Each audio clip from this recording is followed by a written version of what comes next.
This is Pastor Kevin Lindley, Winston Assembly of God, Oregon, and tonight we're dealing with the Holy Spirit Chronicles. And for the past couple of days, I've been talking about my experience in heaven. I had 3 different encounters in heaven, and I think it's important as believers that we understand that this life is just so temporary, that we really have been created for the other realm, not for a fallen, sinful body where we're affected by the things of this world. That's not who we are. We have been created for a glorified mind and body and a soul and spirit to be in union and one with Him.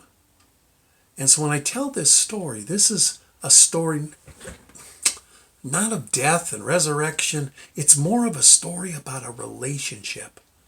That God has made us for relationship with Him. And really, there is no way that we can find satisfaction in this life without that relationship with Yahweh, with Jesus Christ, with His Holy Spirit.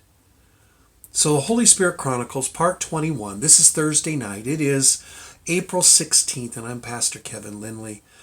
Kevin's first encounter in heaven continued. Jesus introduced me to an angel who acted like a tour guide. Heaven was like anything I could describe in earthly terms. Each color was so brilliant it seemed to have its own sound, scent, and personality.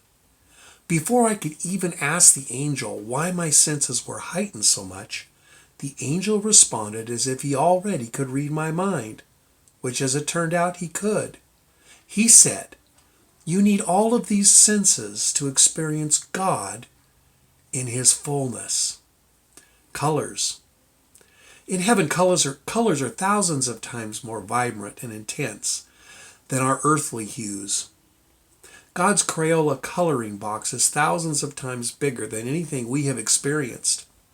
Each color has an electrical resonance, a vibration, a voice to speak with and to sing with, and each color has a particular fragrant smell that accompany that color wherever it's found in heaven. Each color has an identity, a personality that's also unique to that specific color. After my heavenly experiences, I've had dreams and visions where I have once again experienced those heavenly colors. I have come to recognize that I'm back experiencing a heavenly reality when the high definition kicks in and is present in a vision or a dream, and I know this is about heaven. I think it's important too to know that Jesus Christ went to the cross, laid down His life, so that the relationship with His Father, with Himself, and with Holy Spirit could be once again reestablished by the blood of the Lamb. All of heaven and creation proclaiming the wonders of God. Everything in heaven is alive. Each blade of grass, the trees, even the water in the mountains, the rocks are alive and sang out. Even Jesus said that if these children don't sing out, I tell you the truth, the rocks shall cry out. Each one having its own harmony and melody lines, each in a different language. My glorified mind could easily understand every language spoken. All of heaven was humming at once, praising God, praising the Lamb who was slain and is alive again, praising the mighty Lion of the tribe of Judah, the eternal Son of God, the Son of God, the Son of Man. Some were singing, "Worthy is He who was and who is yet to come." Others sang, "Holy, holy, holy." All the voices of every created thing sang the wonders and the glories of Jesus the Christ. Smells and other senses.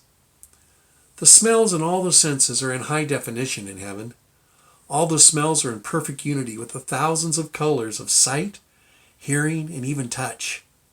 The glorified mind can separate and appreciate each experience of the senses 1,000-fold over.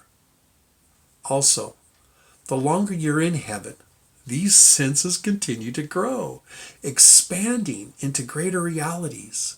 In heaven, you never stop growing. You never stop learning new things and having greater experiences. There were dimensions upon dimensions as though it stretched on forever. With the reality of dimensions, coupled with the fact that there was no linear time, all experiences seemed to grow exponentially. It seems weeks had passed since I first arrived in heaven, though in the earthly timeline, less than 2 minutes had passed. Allison's memories. Allison states, once home, I tried to explain to the children what had happened to their daddy. Still very young, I didn't want to worry them. The hospital gave me a coloring book, and I used the illustrations of a teddy bear with tubes coming out of the mouth and the nose to describe Daddy's condition to our children. They were 5, 7, 12, and 13, as I said before. More tomorrow. This is Pastor Kevin with the Holy Spirit Chronicles. Blessings.